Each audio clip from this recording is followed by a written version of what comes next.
Hi, everybody. Welcome into today's show here on JTV. It is Wednesday.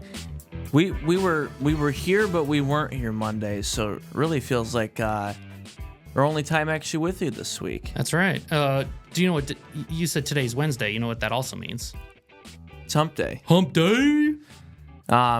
Where wasn't that in a State Farm commercial? Was it State Farm? It was the camels. Whatever one was the camels. Camel, okay. Maybe I almost said the Liberty Bibberty birds in the State Farm. We do love the commercial. Liberty Bibberty. Well, no, we have the insurance circle. That's right. Instead. That's right. Lot happened between when we filmed Monday's show to today, Wednesday. We'll get to the Super Bowl. Don't worry, we're not going to miss it. Will Travis Kelce retire? Maybe. I should have wore my Kelsey jersey today. No, I didn't want to see that more Good than idea. One show.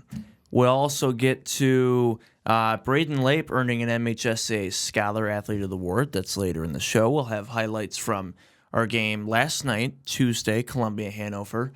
Great call, by the way, from Pat and Matt Kibbe. And Matt Patricia just gave Michigan 4 more years in a row of easy wins against the Buckeyes. Man, I love this rivalry between Michigan, just the state of Michigan and Matt Patricia. It continues. And the Pistons are absolutely on a tear right now. And again, they played the Bulls again tonight. Yeah, we'll just tease it. Their halftime score against the Bulls the other night was the biggest in franchise history. So wait to hear what that score was. The Bulls will get even worse, too, once they get rid of Vucevic. Yep.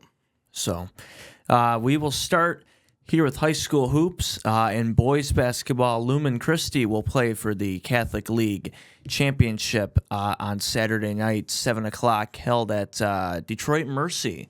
Well, they'll be playing Saturday night as they beat Detroit Loyola in double overtime Tuesday night to advance to the Catholic League final on Saturday. A huge I-8 girls battle coming up next week on Tuesday the 18th. Western, 9-0, undefeated in conference play, first place, hosting Coldwater, who's 8-1, second in the I-8. The winner there will really be the I-8 championship for the girls, so huge game for the Western Panthers. In the Big 8 girls standings, both Bronson and Concord, 2 conference games left. Concord first at 11-1, Bronson second at 9-1. So that could also come down right to the final conference game. And the Cascades East girls standings, Grass Lake just needs to really take care of business this last conference game to lock up the East officially, but they're 11-0, and they've already beat Center and Leslie. Center and Leslie tied for second at 9-2, actually play each other tonight, Wednesday. It'll be a really good game. And Columbia girls locked up the other side of the Cascades already for the West, and they will play likely Grass Lake for the Cascades championship. Also, Grass Lake Columbia for the boys. We saw Columbia against Hanover last night. I really wish I was at that It was game. fun. It was fun. They looked impressive. Well, going into it, and then the final score kind of didn't reflect what we thought. I mean, I remember me and Brandon were talking before the game. We thought it was going to be close throughout, so we were very surprised when they started to pull away. But man, did Columbia Central look good. Right, Derek Sanders with 25 points in that game, just continuing to show why he's the best basketball player in Jackson County. MVP chance last night for him. You know, I did hear that, and I saw, and I know there's some people that watch who follow Columbia's Barstool page. Yeah. The page that we've made it on before. Yeah. But they had posted Sanders for MVP. And That's cool. I'm going to sound like an idiot here. MVP for... Well, just, MVP. Just, Okay. I mean, don't they have, end of the season awards They have and stuff like conference that? MVP. Yeah, then why not that? I mean, I don't know the other names that are on the very top, like based on stats and stuff like that. Like I don't know who he'd be up against. Maybe but I mean, not based on stats, but just off the top of my head, Sanders, Luke Soper, yeah, Braden Lape. yeah. So there's a few up there. Yeah. He's in the running 100%. When you get MVP chance, you're doing something right. Oh, I think he's the heavy favorite. Yeah, yeah. And arguably the top player in Jackson County. Yeah, and for the dude, boys. his hustle is like unmatched. Like he is in every play. When you think he's out, he Right. runs in, can block, play great defense. He was just outstanding. 25 points for him, and it'll again most likely for the girls be Grass Lake Columbia, and it officially will be for the boys too. Grass Lake versus Columbia this Saturday night at Spring Arbor. Who's your predictions? Grass Lake won on Tuesday, yesterday to go to 19-0, and after the SAU game, if they win, it'd be 20, and then they have 2 non-conference games next week. Against 2 very not good teams. Pinckney, who's in J High's conference, who J High beat, so if that's any sign that what Grass Lake would do to them, and then Clinton, who's not very good either. So if Grass Lake can beat Columbia Saturday night, they will finish perfect season.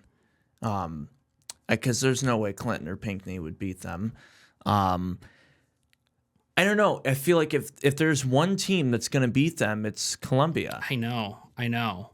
But I also don't know. Michigan Center's a really good team. But both times they've played, they've held Center to 35 points or less. A really good Michigan Center team. The first time they met, Grass Lake won 39-34. And then this last time they met, it was 45-27.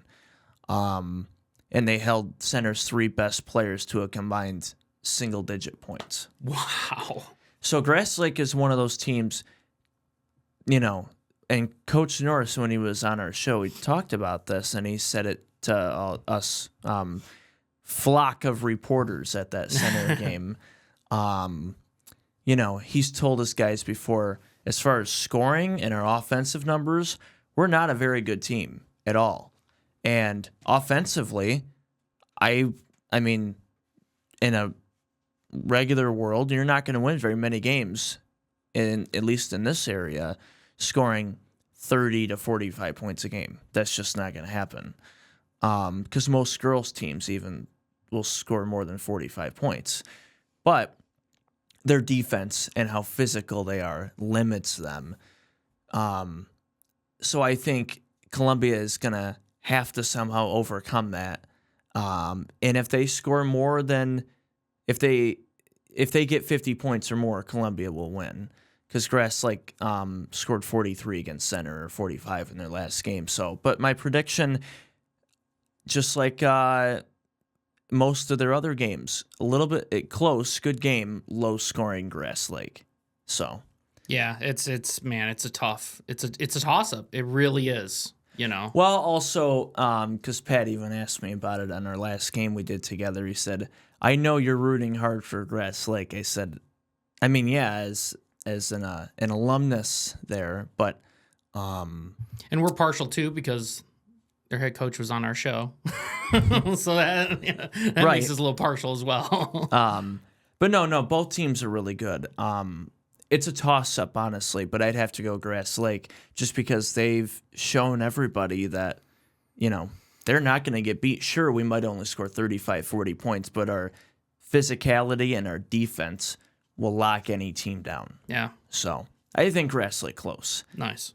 And then the girls, Grass Lake Columbia played each other last year, and Grass Lake ran away with it from the start and won by 20-something, I think. So I expect the same thing to happen on the girls' side. So Cascades Championship Saturday night, this weekend for the boys, and the girls next Saturday, the 22nd, 7 o'clock at Spring Arbor.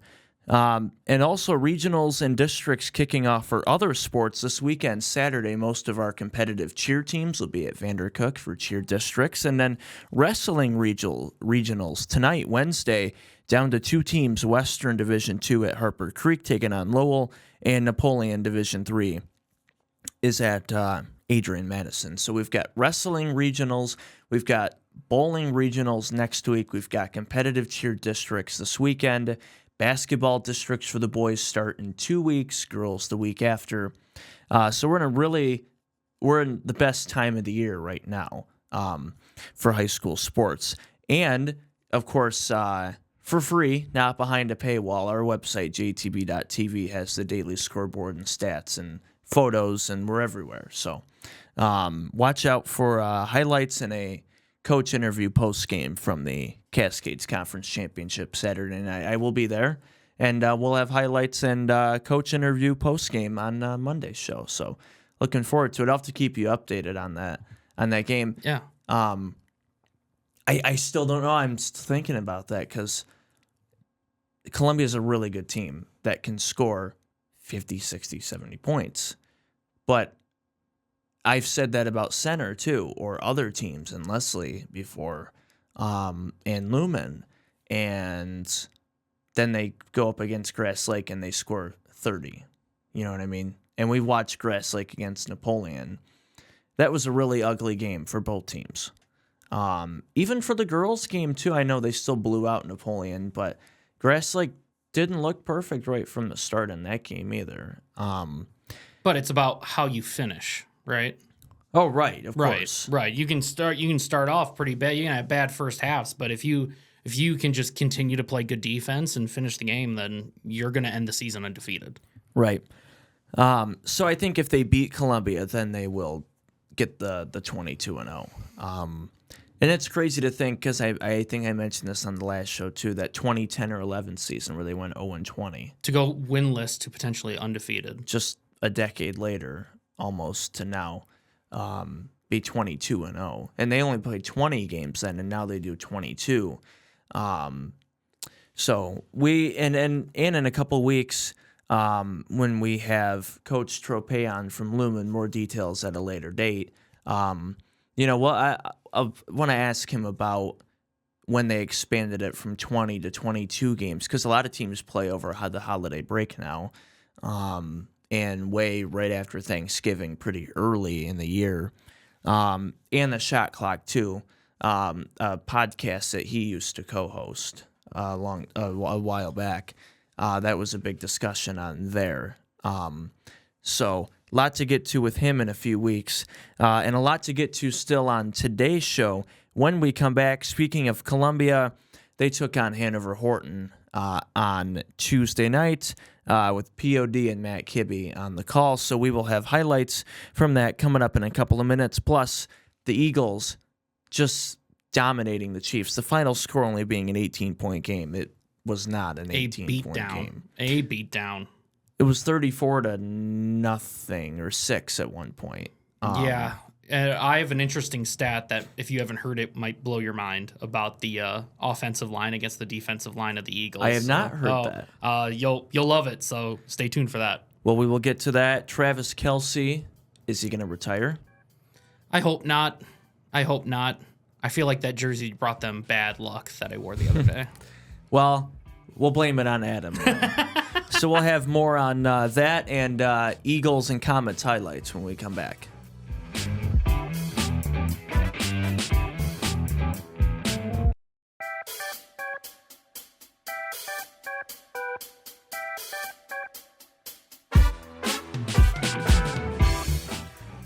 Welcome back here on JTV. Thank you to the Insurance Circle agency, myinsuranccircle.com, 888-5027.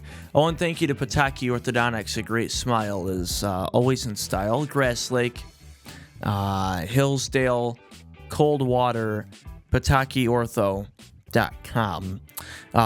They actually were out in their Grass Lake location. They were out in the community recently. I saw on their Facebook they covered the admission fees for the last home games for basketball. Oh, that's awesome. At Good Grass for them. Lake. So shout out to Pataki. Yeah, thanks, Pataki. That's awesome.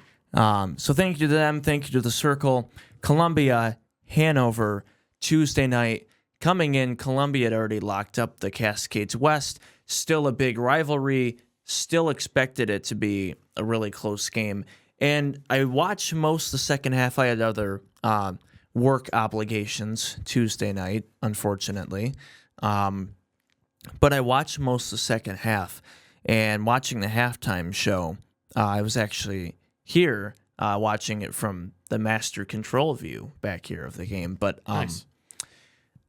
it sounded like it was close right up until about mid-second quarter, and then really the whole second half, it was all Columbia.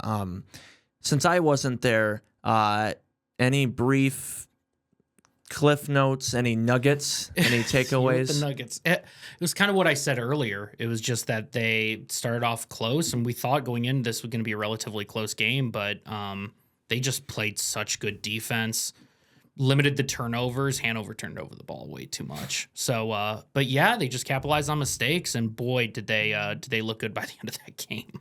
Right. So we will have, again, Columbia this Saturday night taking on Grass Lake at Spring Arbor. We'll have highlights from that and a coach interview post-game on Monday's show.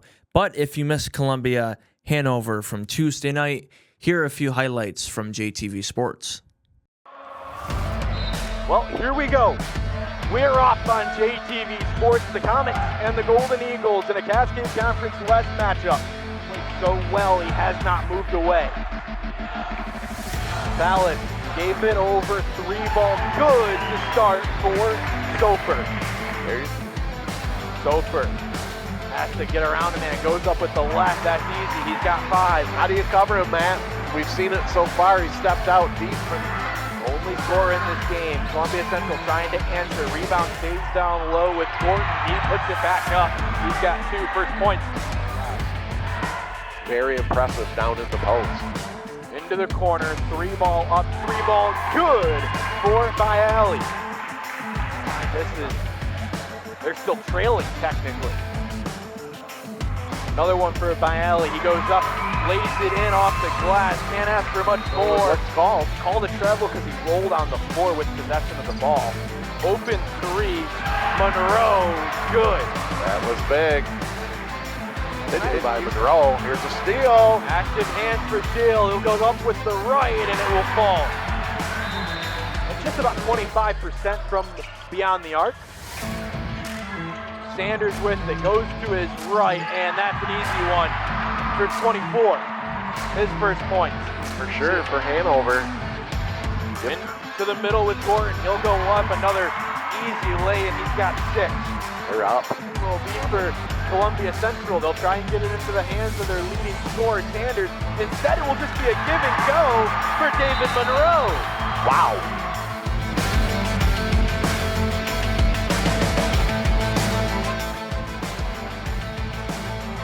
There's another takeaway. Simpson has his first bucket of the game. It's hard to account for this Golden Eagle defense. Back in, another takeaway. Steele goes up with the right and he lays it in. Another takeaway. Up to Sanders. Has a one-on-one going up with the right. Will draw the foul and 1. Look at that student section. We're out. I'm out. I don't know about you. You're on your own. We will lose commentary if that bat finds its way over here. Super, though, finds his way into the bottom of the net. Gets back on track. I think if you're Hanover Horton, you'll take that effort. Fowler able to lay it in his first bucket of the game. True Team Spirit. We are true to our members, community, and team. Visit trueccu.com. 3 ball up and good for the count. Tonight's game title sponsor, Minuteman Sewer and Drain. They open drains that others can't. It's that simple. Sanders makes it super simple on the easy lay-in. Sanders, who has a game high of 10 points, is the one that had it, and then he instead goes down to Jack Gordon, who now has 8. Foul it. He's looking for a call, doesn't get it, and Sanders goes the other way. Coast to coast for Derek Sanders. He's got 13. 7-6-4, 7-8-8-8. Soper trying to drive with the left. He will get fouled and 1. So good when he gets on the block, and he'll head to the line to try and get the 3-point. And they have given us everything here today. Here's a 3 ball from the Golden Eagles. It's off the mark, but the rebound stays down low, and Jack Gordon is quietly putting together misses, and now Soper can take a long stretch pass into the middle, and that one falls, which gets the comments going with Rayleigh. They needed another basket. See that ball go through the hoop. Good look ahead from Soper. Look at Gordon though. And one. Dr. Akpo getting his money's worth tonight.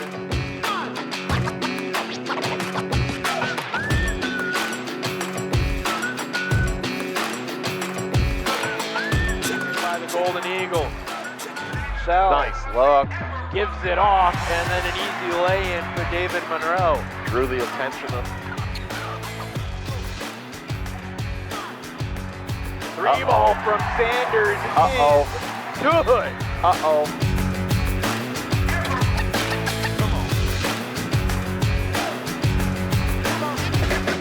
Line. That's one of those, if you're going to take it right away. Once you start to think about it, it becomes a harder shot. Sanders once again to throw. Oh my goodness. How did that go in? Wow.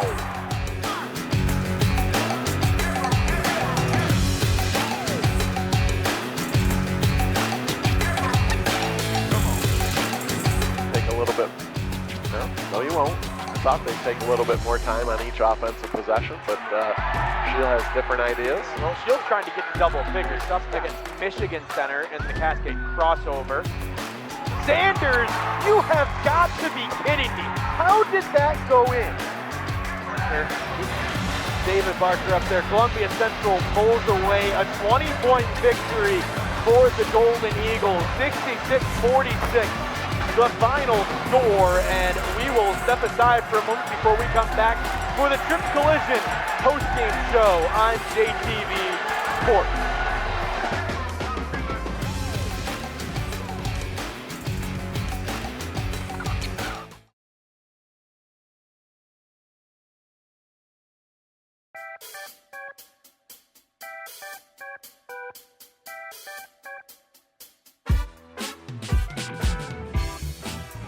Welcome back here on JTV. Thanks to the Circle and Pataki and Minuteman Sewer and Drain for helping us bring you high school sports on JTV. Great work as always, watching the highlights there by our crew at Columbia Central.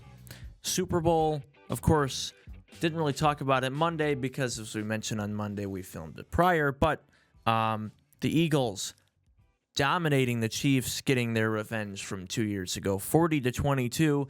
Certainly the two garbage time touchdowns by Kansas City. It was not 40-22. It was 34-6 at one point. Right. But Jalen Hurts, Super Bowl MVP, 17-22, 3 touchdowns and 221 yards. Going into the game, Barkley, I think, was, I don't know about a heavy betting favorite, but he was the betting favorite for Super Bowl MVP if the Eagles were to win, and then Mahomes, obviously, if Kansas City would have won.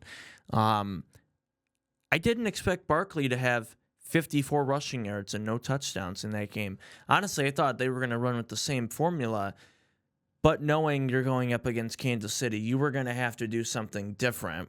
You know what I mean? Because they probably had the feeling coming in, okay, Barkley's going to get the rock 30 times. You know what I mean? So Jalen Hurts stepped up. 2 passing touchdowns and a tush-push touchdown. 3 touchdowns, 221 yards. Right from the start, Kansas City, just all sorts of, just everything was not clicking for them. It looked so ridiculously similar to the Tampa Bay game, to the Tampa Bay Super Bowl, where they rushed him. He just didn't have time to do anything, just looked out of sorts and just could not get that offense rolling. Both times the Chiefs have lost in the Super Bowl, they were bad. It was blowout. Yeah. Oh, yeah. So watching all the media and some of the overreaction on Monday following the Super Bowl, and I agree with this. For now, for a couple years, no more GOAT discussion comparison with Mahomes involved after this game. To me, I don't want to hear that comparison anymore for a couple of years until he wins a couple more Super Bowls. He still has the potential. And I agree with that. Potential for that to happen. But I did not, and I was not saying he was, I would not say he was in that this early in his career. You couldn't have been like, well, if he retired today, people would say he's the greatest of all time. Like, you definitely couldn't say that. He Right. still has a long career left and a lot of wins he's got to get to be put in that thing. So I wasn't quick to say that, but it was looking like it. But look at Brady. Brady had some Super Bowl losses. Or, look at how many years he didn't go to the Super Bowl. There was 10 years or so that he didn't get to go to a Super Bowl. So, Right. that might be, we might see the start of that, but then we might all be laughing if they get back next year, win it all. They make some additions, and then they might be good to go. Well, they, they got some of their guys back in the postseason, but they had a lot of injuries this year, which forced a lot of young guys to step up. Like guys we hadn't heard of, maybe rarely last year, like the Carson Steeles, and obviously Xavier Worthy was a rookie. He had a great Super Bowl in terms of yards and catches. He did. Obviously, it's all garbage time for the most part, but he had some good catches. But I just, both, and this has been a big debate online since the Super Bowl about, well, Mahomes definitely won't be in the GOAT conversation now. Sure, but if they win another Super Bowl too, it's gonna come right back in this cycle, and he's gonna be back in that conversation again. But both of his Super Bowl losses have been awful, blowouts. They've been bad. Brady has never gotten his ass kicked in a Super Bowl. Because after, it was going to be that Atlanta game, and then obviously we know what happened after 28-3. But that's only the closest it's been. He's had to make a couple game-winning drives to win the Super Bowl, but he's never gotten blown out in the Super Bowl either. And he's lost the Super Bowl twice in his whole career. Mahomes has already lost twice in the Super Bowl. All blame, though, cannot be put on Mahomes. Oh, no.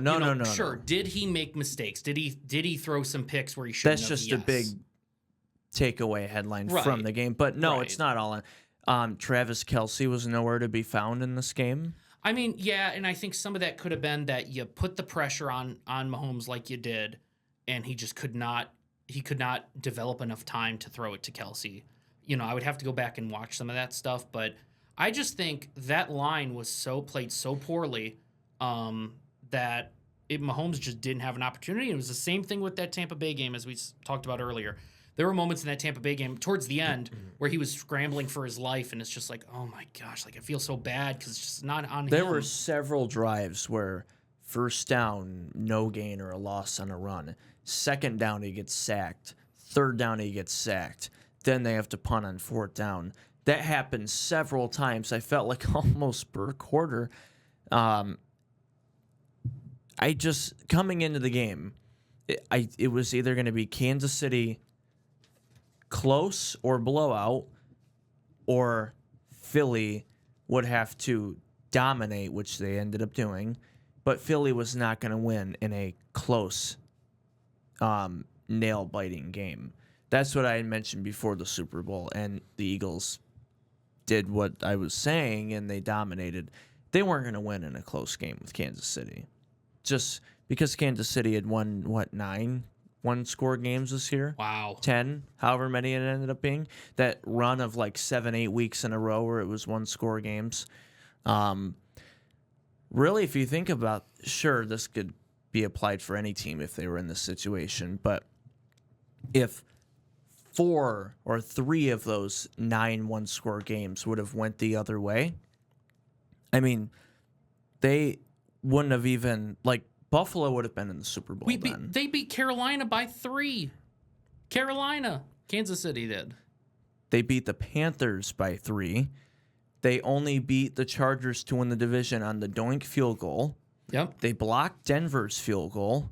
Aiden O'Connell wasn't ready for the snap. We were at the Lumen State Championship game when that happened.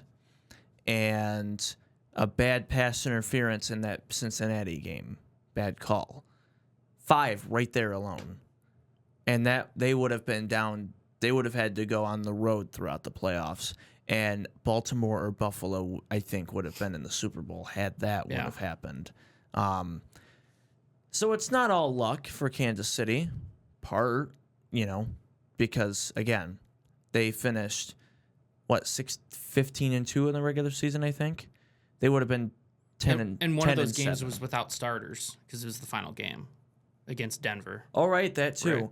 So, So really, they only lost one game when they played all their starters. 11-6, 10-7.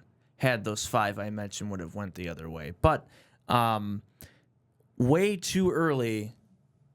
2025. Before we get there, I have one more thing because I told you I had that stat for you. Oh yeah. Just Okay. to put a nice cap around the Super Bowl. So on 16 pressures for the Eagles defense, they had 16 pressures on Mahomes. It had 6 sacks. They blitzed 0 times. They did not blitz a single time in that game. They rushed 4 every single time that they got pressure on him. Like, when I heard that stat, I could not believe it. I heard it in the broadcast, thought that can't be right. There's no way they didn't blitz a single time. I looked it up after the game, and they did not blitz a single time. Just crazy to me. And that's a very similar thing to what Tampa Bay did. I remember Tampa Bay rushed with 4 a lot and just didn't give Mahomes the time. So I think that's kind of the story of this Super Bowl, and the story of that last Super Bowl is kind of, is this now the formula to beat Mahomes? Is rushing 4 and putting this pressure on him. We're going to see. We're going to see if that works, I don't know. So, contender, I kind of have it in 3 categories here as I wrote on the sheet. One of those words I can't say on TV here, but contenders, teams who next year we can already make a prediction. They're going to be a title contender, Super Bowl contender. Second tier, good teams that'll definitely be in the playoffs, might win a playoff game, but they're not that next step for the Super Bowl. And then teams that won't be in the playoffs. 5 contenders for me right here. Already way too early predictions for next year. Contenders, KC and Philly. Buffalo, Detroit, and if I wouldn't have said this maybe 2 or 3 months ago, but Washington. Okay. I thought you were going to say Green Bay.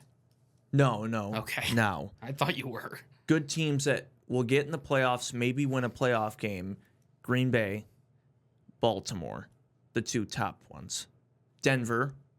You think Denver? How about Chargers? Would you put Chargers in there? Yep, the Chargers. I was drawing a blank in my head while you were sharing that stat about teams. Baltimore, Green Bay, Denver, the Chargers. Vikings? Here's the thing. I don't know because it's going to... I don't know. Really? You think that they can miss the playoffs? I think it's a 1-year thing.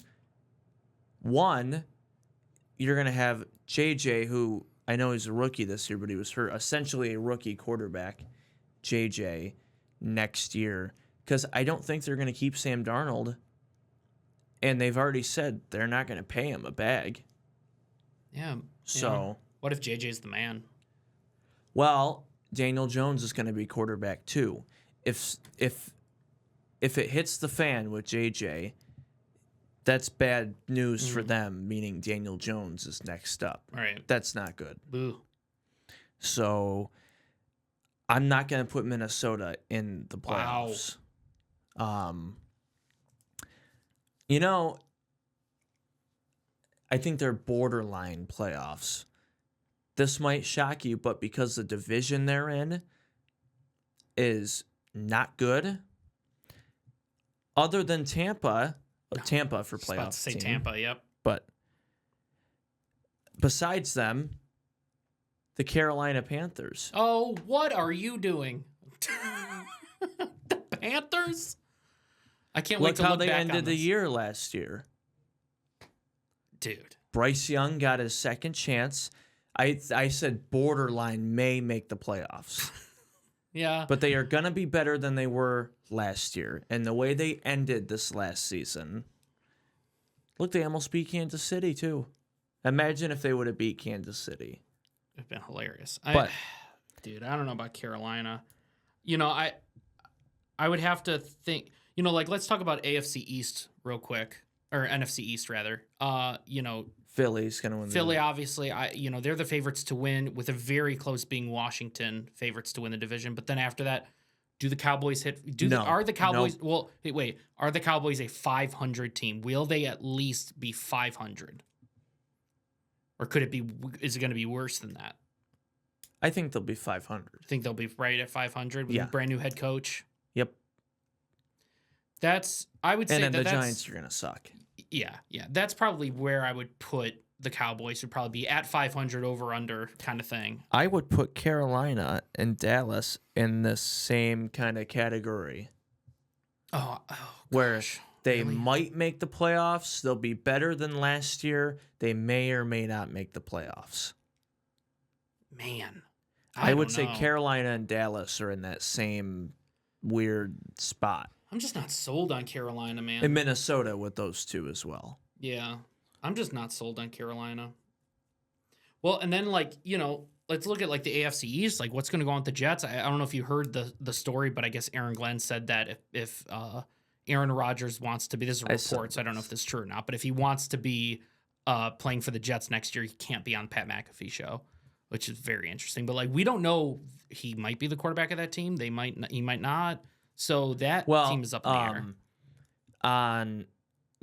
The Jets will have a new quarterback next year over the weekend. Actually, I was watching the Super Bowl pregame show. They had all day pregame. It was early in the afternoon. Of course, yeah, for the Super Bowl.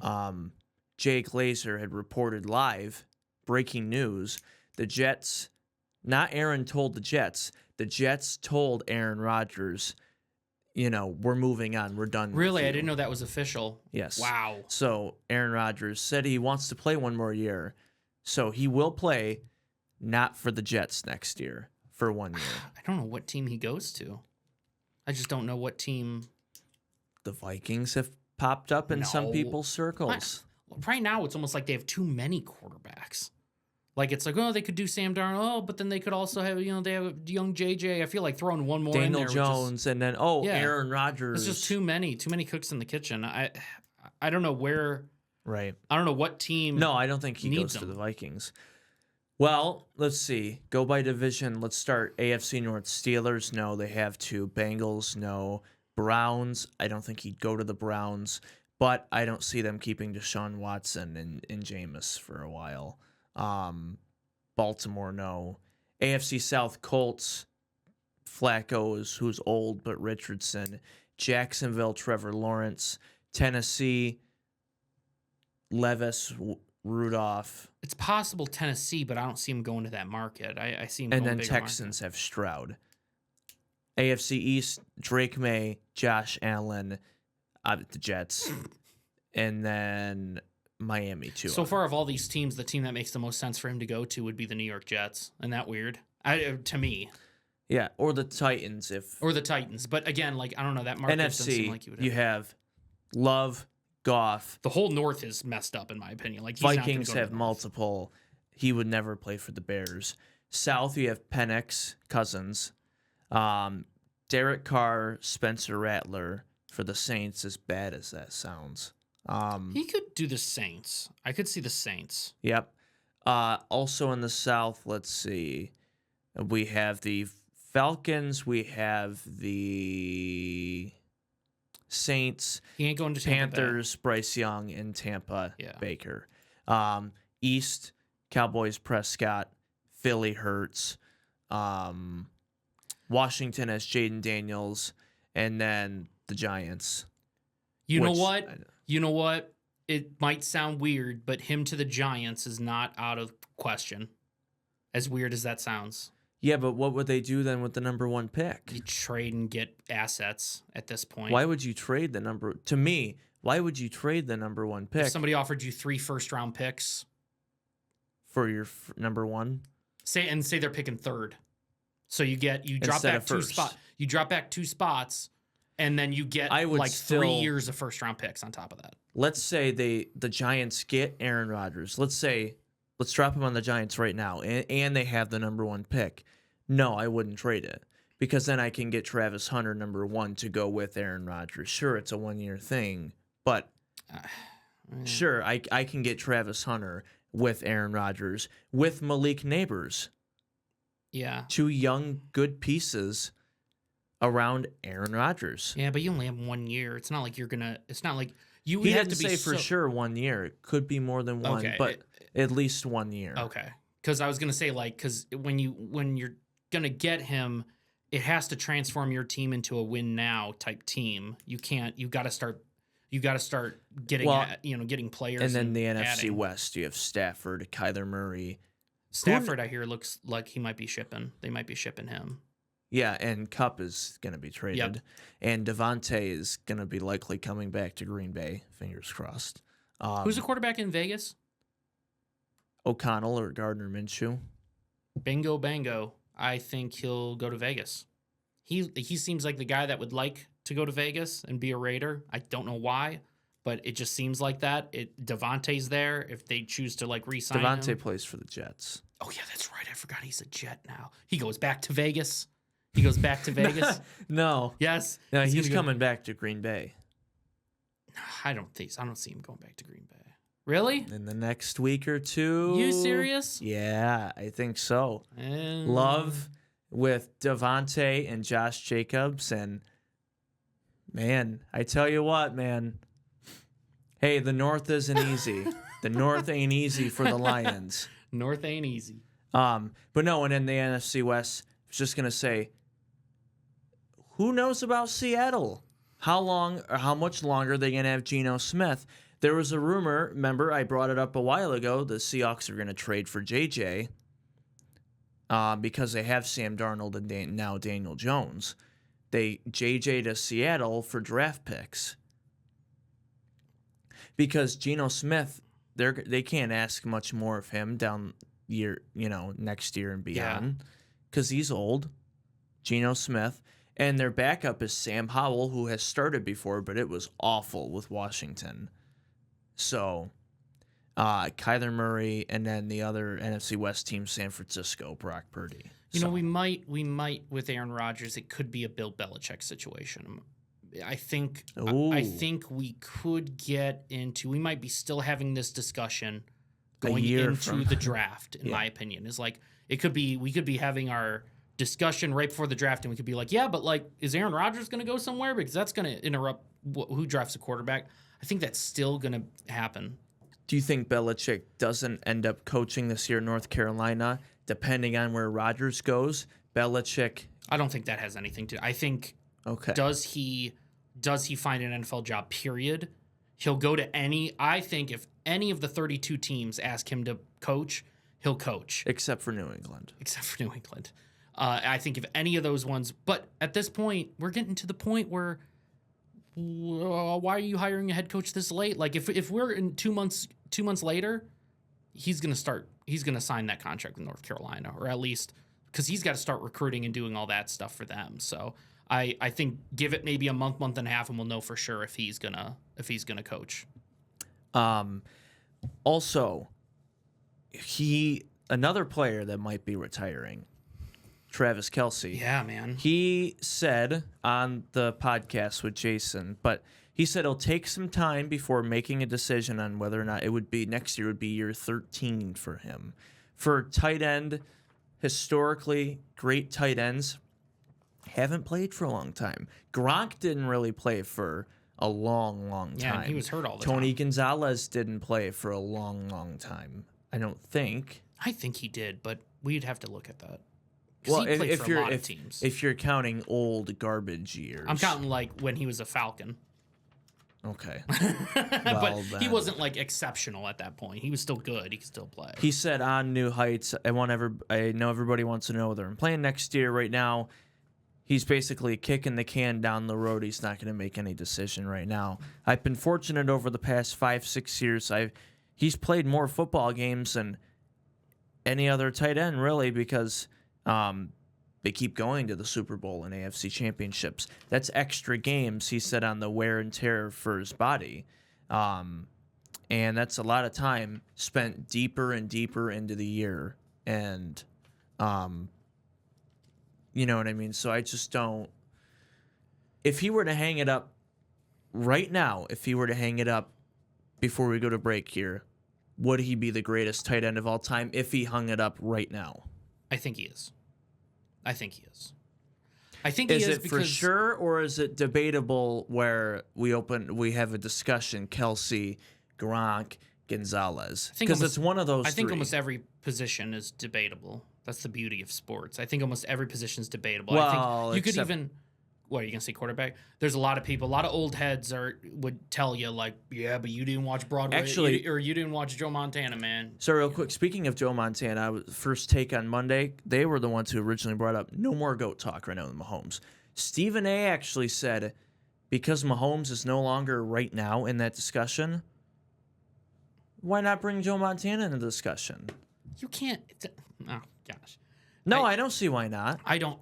I'm just saying, I know other people say that exact same thing. I'm just saying that Tom Brady is the best, period. But Right, but second, I think, would be Montana. But, yeah. But not on my list, but I get it. Peyton Manning's my number 2. yeah. But back to the tight end, though. Is it Kelsey arguably? I think he is the best. I think, who'd you would probably say Gronk would be the other one. And then Gonzalez third. And to me, health has something to do with this position, for how much you're beaten up at that position. Oh, and the Gronk fact that just Gronk got could never beat stay and healthy. beat. Yeah. Right. And that's why he didn't last as long as he could have, like Calvin Johnson. And trust me, we're talking about a 1A and 1B type of, tight ends here. We're talking about the most elite tight ends. I wouldn't argue either way, Gronk or Kelsey 1A or 1B. I would, it'd be fine either way. Yeah. And then Tony Gonzalez right after that. Yeah, and then I'd personally put in big ups to Antonio Gates. I loved Antonio Gates when I was growing up. I loved him for a So what if if they win another Super Bowl or two and then he retires, it's no doubt he would be number 1. But if he hangs it up right now today, I would have to look at his ranks for like what he ranks in yards amongst tight ends, what he ranks in touchdowns and all that. I would love to see that. Mm-hmm. I don't think another Super Bowl win will really make that much of a difference in my eyes. It's different when you're a quarterback or a head coach and you're looking at like those stats. I feel like as a tight end, how many Super Bowls you have doesn't matter as much as those two. So that's why I think if he comes back and wins the Super Bowl next year, I don't think it would change that discussion. I think he already can be considered the greatest of all time. I don't see anything happening, even if you do win the next two. I don't see anything happening being like, oh, he's definitely the best tight end. I don't know what he would have to do, but I don't see people just being like, oh, yeah, he's definitely the best tight end of all time, like it did with Brady after a while. Right. So I don't know. I think over the next couple months, just like when we find out what team Aaron Rodgers is going to play for, those two headlines, connected, those are going to be the big headlines prior to the draft. Yeah. So, and then the draft will really determine what team Aaron Rodgers is going to play for. If he plays at all. If he plays at all. You never know. He could end up deciding the few teams that have these quarterback openings, I don't want to play for those teams. I'm just going to hang it up now. Or the powers that be might just decide, you know what, maybe he's just not worth the hassle to have on your team. We've seen it in the sport before. You know what? You are a totally capable quarterback, and I think everybody knows what I'm talking about. You're a totally capable quarterback, but based on some baggage, we don't want to put you on our team. I have a feeling that could happen. And we'll replay this and see if I'm right, like in months, but I would not be shocked. Cue the Wayback Machine. But Aaron Rodgers' numbers here from this NFL season. Patrick Mahomes' numbers from this NFL season. No, because we brought it up last time. I know. Aaron Rodgers' down years, this is how great he is could be career numbers for other quarterbacks. This may not be a career year for Mahomes as far as numbers. No, it's probably his worst year. But Aaron Rodgers, 2024 NFL season, They had almost the exact same number of pass attempts. Rodgers had 3 more. Passing yards, Mahomes only had 31 more passing yards than Aaron Rodgers did. That's only because of the Super Bowl. Wait, so they're counting in. Wait. So is this counting? Actually, I'm postseason? sorry. I take that back. Okay, this is just regular season. But Mahomes had only 31 more passing yards than Rodgers. Yeah. Rodgers had more touchdown passes. They both had the exact same number of interceptions, catchable passes percentage. I don't know how they come up with the stat, but Mahomes was only 1% better in catchable balls. Yeah. Hero throws, Rodgers had a higher percentage with completed passes, and Mahomes had a higher turnover percentage and ratio. My only problem is with that, Aaron Rodgers led the league in dysfunction. Like, it was the story of the year was Aaron Rodgers doing this and Aaron Rodgers doing that, and people not happy with him and he not happy with everybody. But that's you didn't hear a peep out of Patrick Mahomes. But that's been the thing though with Aaron Rodgers almost his entire career, and how now I'm not fully defending him. There's been times where he is an idiot, but this is what they've done to Aaron Rodgers his entire career, and other fans and the media have made him out to be an a-hole and a diva his entire career and an attention whore, and it ain't like that. That's what people have made it out to be for him his entire career, is that he's this just mega headline maker, and it's just Aaron Rodgers, and then there's everybody else with the team, and they hold him up like this, like they do with LeBron in the NBA. That's how I look at it. They've made Aaron Rodgers out to be like that his entire career. There have been teammates that have come out and said he's been almost one of the greatest teammates I've ever played with, and he's a hell of a football player. He's unbelievable. I'd want to play for him. And then you hear stuff like that on ESPN or other outlets where he's just a total diva. So. Yeah. I mean, if you aren't going to bend the knee to the GMs and stuff like that, that's probably what would happen. That kind of stuff would get leaked out. So I'm not surprised at that, but still, it's just like when we're comparing him and Mahomes, and you compare all those stats might be similar, but then you compare wins, and then you can compare off the field stuff. Like, to me, it's not a question. Like, this is, other than an injury season, this is for sure his worst season of his career for everything. Yeah, just talent, though, on the field. Oh, prime Aaron Rodgers is unbelievable. It's no, just right now. On field talent, that's not off field stuff, because back to my point earlier, people have had it out for Aaron since he got drafted, and part of that is these headlines, Aaron Rodgers does this and does that, and people fall into that trap. Right. No, just talking on the field, obviously this was the worst season, but also if you're counting wins and how this season went, it's, coming off an injury? Right, coming off an Achilles injury, right? It was bad. What I thought was going to be his career-ending injury. But it wasn't. Coming off the injury, and he put up those numbers compared to people who say Mahomes is the best quarterback in the NFL.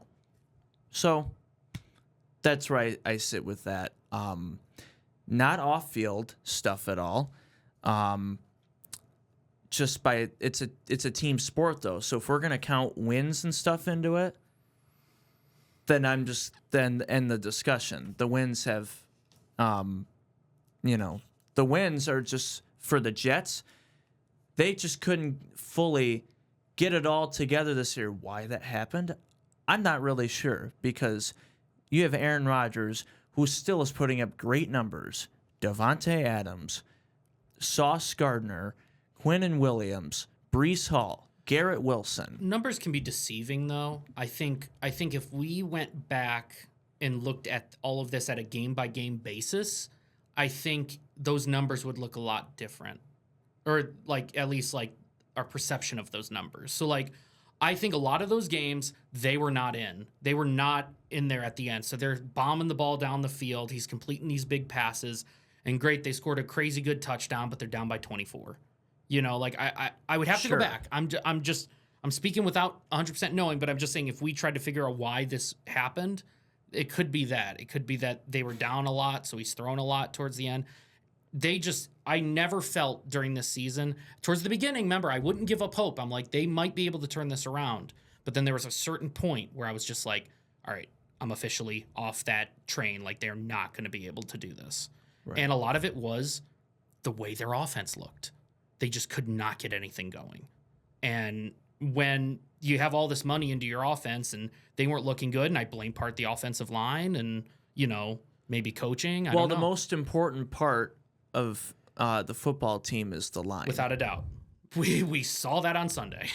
So the offensive line was a huge issue for the Jets, which snowballed into Aaron Rodgers. Sure, numbers were the numbers that I shared, but just by looks, they didn't look great. Right. By any close means at all. But offensive line, that's something also that Aaron Rodgers, what's he going to do about it? Right. That's just the bad front office that the Jets have always had. I just hope Aaron Glenn comes in, turns it around, drafts a few solid linemen or makes a trade or free agency. Anyways, improves the offensive line. If they would have had an improved offensive line this year, I think people would be talking more about what I'm bringing up now with Rodgers and Mahomes. And they would have looked better too. Yeah. So when we come back, Braden Lape earning an MHSA Scholar Athlete of the Award. Congratulations to him. And Matt Patricia will be facing the Wolverines next year. Losers. So we'll be right back.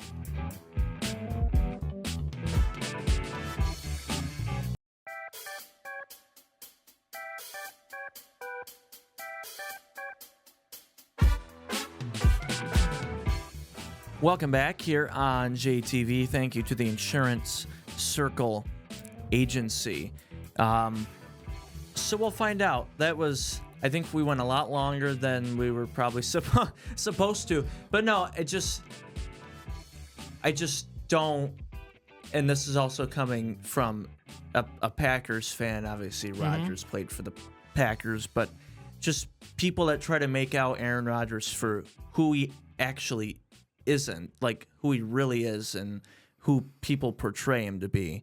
And numbers speak for themselves. So don't ever count out Aaron Rodgers at any point, ever. So that's where I leave it. You're just saying numbers speak for yourself. I don't want to keep getting into it, but I'll just say sometimes they don't. That's all I'll say. Sometimes they don't. Sometimes numbers can be deceiving. That was the part I was trying to get across, is like, I would love to dive more into his season, have a deep dive to see really what went wrong for the Jets this season. But you can count bombs down the field, garbage time numbers in any game, though. In any situation. But that's why those numbers can be bigger, is what I'm saying. Like, so like if a player was losing every single game and they were playing like crap, but they're throwing for 400 yards, like that's why Burrow's numbers looked so good this year. It's because they're down by so much, and he had to just keep throwing the ball. If the Chiefs are up most of the time, yeah, we're just going to run the ball, So you're not going to get as many pass attempts. That's all I was kind of trying to say. Right? No, and I agree. What? Because you, obviously it's flexible situation. You know what I mean? We're winning a lot. Obviously, we're going to run the football. We're losing a lot. We're going to throw the ball more because we got to try to come back. But I will say, you said they had similar pass attempts, so I can't say that about. I just realized that I can't say that because you said they had similar pass attempts. So there you go. But don't ever count out Aaron Rodgers. He's a bad man. I agree with you. That man, he is a bad man. He is amazing. But before we go, one more high school sports headline. The MHSAA every year gives out Scholar Athlete Awards. They have selected 9 student athletes from member schools to receive scholarships to the Farm Bureau Insurance Scholar Athlete of the Award program. Farm Bureau Insurance, now in its 36th year of sponsoring the award, will give $2,000 in college scholarships to the 32 individuals who represent their member schools in at least one sport in which the association sponsors a postseason tournament. Students applying for this award must carry at least a 3.5 GPA and have to win a letter in a varsity sport, which the MHSAA sponsors a postseason tournament for. And one athlete in our area, Braden Lape, you might have heard of him. He won for this area the MHSAA Scholar Athlete of the Award. He played 4 seasons, started 3 of 4 on the varsity football team. 4 years of varsity basketball, 4 years coming up this spring of varsity baseball, all-state honors in basketball and football, and academic all-state honors in all 3 sports, and participated in all 4 years in National Honor Society and all 4 years on Student Council. So That's quite the resume. It is. Congratulations to Braden Lape, and committed to Northwood as well to play football and study accounting. My cousin actually goes to Northwood, and she's studying for accounting. Yeah, there you go. Hey, there's a few local athletes who play on Northwood's football team. We go up there, we watch Northwood, we go to Soaring Eagle, and it's a great weekend. I don't see why not. Yeah. It's not that far away. You had some Tigers news that you wanted to share. Yeah. I saw it earlier, but I'm not sure of all the details. Alex Cobb, right, will not be available for opening day with an injury. He has, I believe, a hip injury, so he'll be sidelined. He won't be ready for – obviously, he wasn't going to be pitching opening day. That's going to be Scooble's job, I assume. We'll be able to get him. I know we opened the season in L.A. Our openers against them. Dodgers. I'm pretty sure it's the first game of the season in general. It'll be Dodgers, Tigers in L.A., so obviously that's Scooble, but Cobb probably won't be ready for the first couple series. Scooble against Shohei on opening day. Woo! Talk about storylines. Oh my goodness! And that would be his first if he's going to be able to pitch. That'll be his first game pitching in a long time for Shohei. So that'll be fun to see. The other thing is we lost a minor leaguer, picked up a minor leaguer. These are names that they're playing Class A, so not a big name right now. That was with the Rays. And then it's probably looking like Alex Bregman is not going to sign with the Tigers, according to the Free Press right now. Which sucks because for a few weeks now, the Tigers have been one of the bigger names. Yeah. And now it's not. Now it's looking like it's probably not going to happen. And I will say you can blame Javier Baez for that because I think that big contract with Baez and we talked about this earlier. Yeah, I think it's kind of freaking us out a little bit, and I wouldn't be shocked if between the money tied in there and then what happened once we signed him to that long-term deal, we probably didn't get him because of that. So hopefully Baez can have a bounce-back year, man. I'm pulling for him. Hope so. Otherwise, he's just gonna get booed off the field. Or Toledo's gonna love him. Go Mud Hens. Go Mud Hens. Matt Patricia, some other quick headlines here, officially took the defensive coordinator job for the Buckeyes football team today, which means Michigan will continue its in-state rivalry with Matt Patricia and continue to hate him, and that it also means that Bryce Underwood will have 400 yards against the Buckeyes next year if Matt Patricia's the D coordinator. Oh, it's too funny. The Pistons on a roll right now. Earlier this week, they were up by 42 at halftime, the largest halftime lead in franchise history. It was 71-29 over the Bulls. They play the Bulls again tonight, Wednesday night, but they already beat the Bulls earlier this week, 132-92. Pistons on a roll, had 2 heartbreakers last week against Trae Young and then against Cleveland, but only losing at the buzzer to the second best team in the Eastern Conference. Got to feel pretty good if you're the Pistons in their last game tonight against Chicago, going into the All-Star break, which is this weekend. Yes, it is. Can't wait to watch some of the festivities. I don't even know. I didn't even know who's in the dunk contest. Yeah, I have no idea. It gets worse and worse each year as far as the names. Probably. Can we just redo the Zach LaVine, Aaron Gordon, Oladipo dunk contest? Holy moly, that was so good, dude. That was one of the best I've ever seen. Can somebody bring a Kia car out again?